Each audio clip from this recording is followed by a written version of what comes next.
Joining us now are authors and co-founders of Lady Jane Salon Naperville, Adrienne Giordano and Tracey Devlyn. Welcome to Community Connection. Thank you both for being here. Let's talk a little bit about Lady Jane Salon and who are the people that come to Lady Jane Salon and why? Lady Jane Salon, we have a really nice mixture of folks that come to see the live readings that we have there. We have readers, we have other writers, because writers are readers as well, and we have librarians. So we just have a really nice mixture, which makes it a lot of fun. And what do you do when all these people show up for the readings? Is there discussion, or what's a typical Tuesday night like?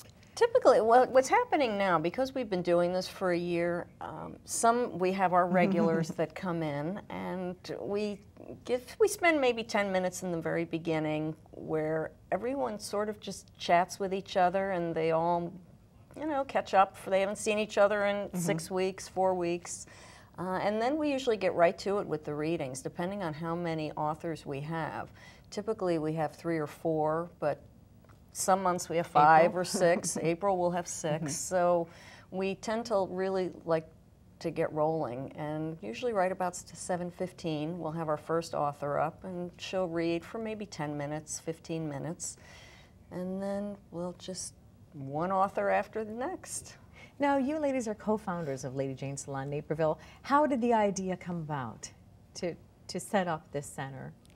We went to a National Writers Conference with Romance Writers of America in New York a couple of years ago, and at that conference, the original Lady Jane Salon in Manhattan, it's located in the Soho area at Madam X.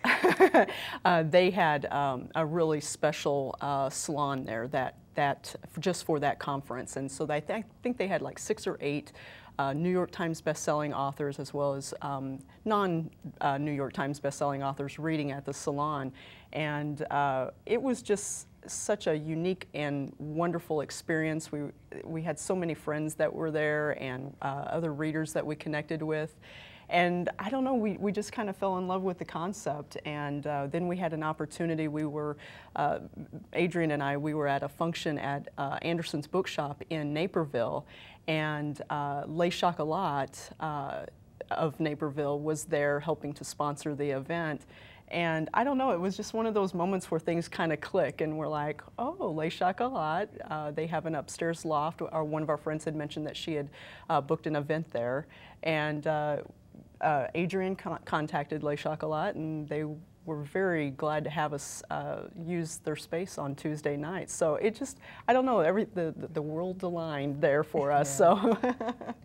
Now, you're both independent writers, and yet you've come together for a couple of different partnerships, not just the Lady Jane Salon Naperville, but also your RU. Yes. Talk about your university a little bit. Right. Romance University was a blog we had started about 3 years ago, and we have a third co-founder, Kelsey Browning, and the 3 of us were critique partners. And we were at a point in our writing, at that time, none of us were published yet. And we had reached a point where the writing classes we were finding online, we had taken all the classes, and we really were hungry for something a little more than what we were finding. So we made a list of all the topics we were interested in, and we reached out to agents, editors, and asked them if they would be willing to write blog posts for us on whatever the range of topics was. And we had really just an overwhelming response that they would do it.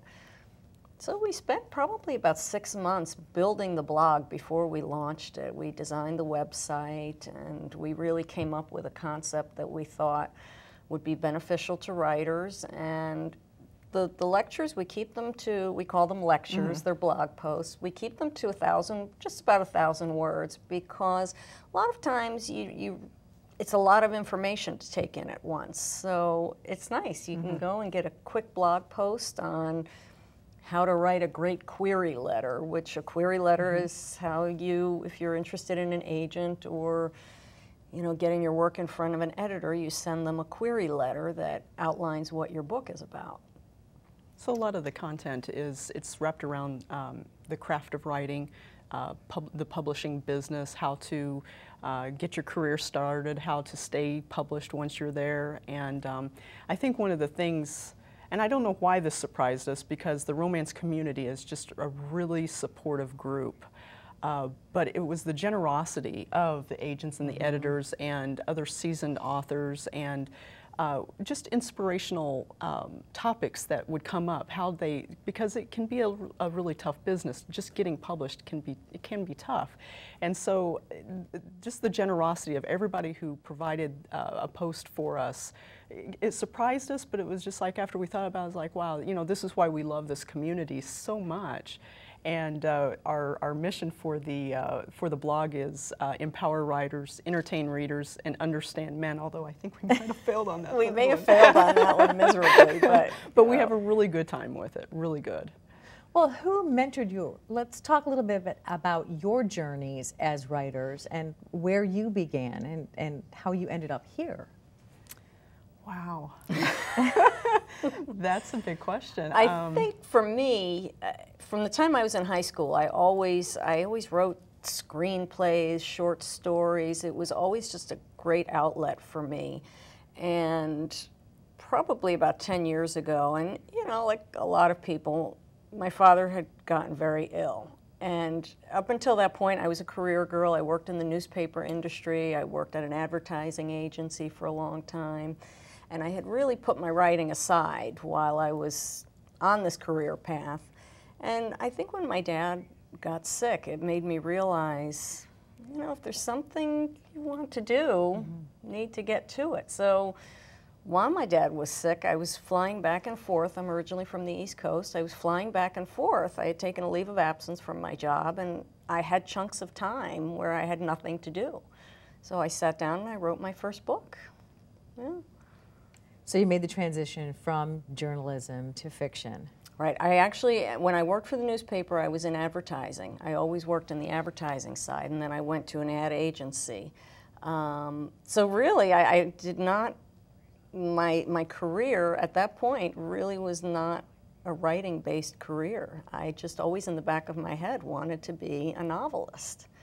So, you know, I started working on that first book, and I really got hooked, and I tiptoed my way into full-time writing. I worked part-time for probably another 5 or 6 years, and then when I finally got published, I quit my day job, so to speak, to write full-time. How about you, Tracey? I'm probably quite the opposite of Adrienne. I never had the writing bug. I was a reader for many, many, many years, and started just thinking about different ways of a story ending. And so that just kind of got my thoughts, you know, going with, you know, can I do this? Should I do this? Should I try this? And so, you know, I started reading some books on how to write a novel and things of that nature. And once I tell you, once I started writing, it just felt right. It felt like something that I was born to do. And so I kind of came at it that way as a reader first.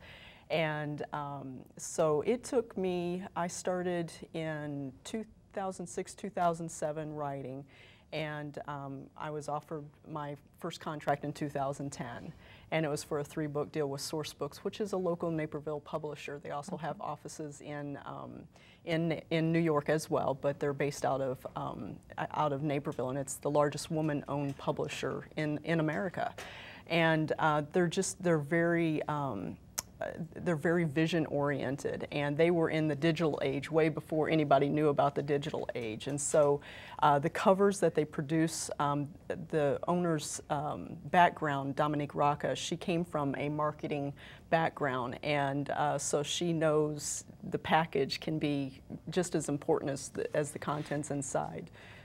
Well, you have, we could talk for hours. There's so many, between Lady Jane Salon Naperville and the Romance University and each of your respective websites, and just the interaction you have. You both are very into social media. You have Facebook pages, you have, you both tweet, and it sounds like you really engage your readers in the next step of where your writing is going to go.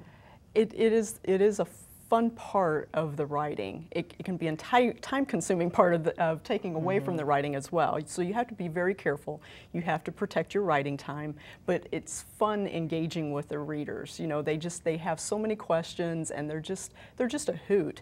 And another way that we established to better connect with our readers is we started a group street team, which we call the Dangerous Darlings. And it's geared towards readers who are interested in romance and suspense. And we just started it back in February, at the end of January, beginning of February. And I think we have maybe about 30 members already, and it's growing every day. And wow, it's a place. We have a Facebook group where we can go there and just chat about day-to-day things, talk about our books. It's just a really safe, fun environment. And we give them little insider information as well. Well, I wish you both much success. I will head to Lady Jane's Salon, Naperville, one of these Tuesdays. Great. Thank you both for being with us. Thank you so much. Thank you.